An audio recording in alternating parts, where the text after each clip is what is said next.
అమ్మా నాకు వెనక ముందు ఎవ్వరు లేరు, నా దేవుడే నా దిక్కు, నేను ఎక్కడికి వెళ్ళి వెతకలేను, అడగలేను, దేవుడిని పట్టుకుని చెప్తున్నానమ్మా, 24 గంటల టైం ఇవ్వు, రేపటి లోపల కట్టేస్తాను. మీరు ఎక్కడైనా చూసారా హాస్పిటల్లో డబ్బులు కట్టకుండా ముందు జాయిన్ చేసుకున్న వాళ్ళు ఎవరైనా చూసారా?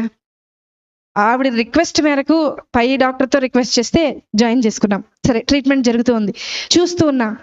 మొదటి గంట చూసా, ఆవిడ ఏం చేస్తుంది, ఎవరికైనా మెసేజ్లు పెడుతుందా, ఎవరికన్నా వాట్సాప్లో మెసేజ్ పెట్టి డబ్బులు ఏమన్నా డొనేషన్ లాగా గ్యాదర్ చేస్తేమో.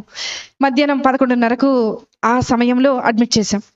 12:30 అవ్వింది. అందరినీ అడిగా, ఆవిడ ఉన్నారు కదా, ఆవిడ ఏం తిన్నారో ఒకసారి అడుగుతారంటే మా నర్సులు అందరూ అన్నారు, మేడం ఆవిడ మోకరించింది, ప్రార్థన చేస్తుంది, అసలు మేము వెళ్తున్నా పక్కకి తప్పుకోవట్లేదు మేడం, మేము అలాగే ట్రీట్మెంట్ చేసి వచ్చేస్తున్నాం అన్నారు. సరే ఆవిడని డిస్టర్బ్ చేయొద్దు.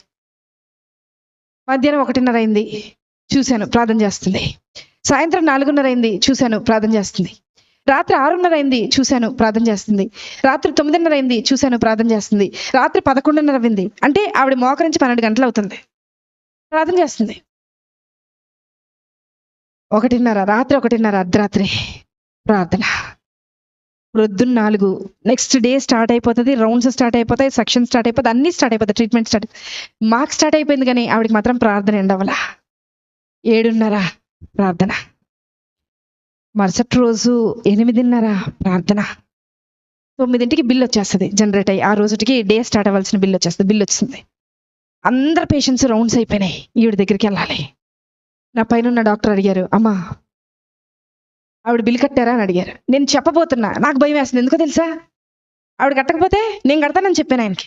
కానీ ఆవిడ ప్రార్థన చూసి నేను అనుకున్నా, కనీసం ఒక 75% నేను కడదాం, ఏదో చైన్ ఉంటుంది కదా, మా ఆయనకి తెలియకుండా అమ్మేసి కట్టేసేద్దామని అనుకున్నా.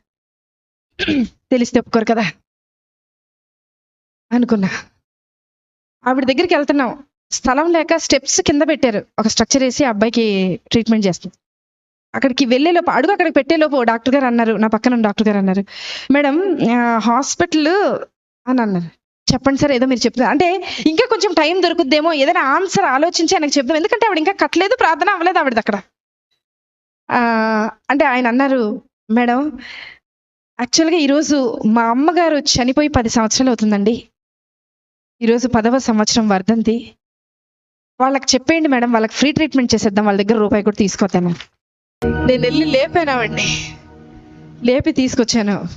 బిల్లు కట్టక్కర్లేదు నువ్వు అన్నా. నాకు తెలుసు మేడం, నా భర్త వదిలేసి వెళ్ళిపోయినా, నా బిడ్డ నా చెయ్యి దాటిపోయినా, నన్ను ఈ లోకంలోకి తీసుకొచ్చిన యేసయ్య నా చెయ్యి విడిచిపెట్టడం.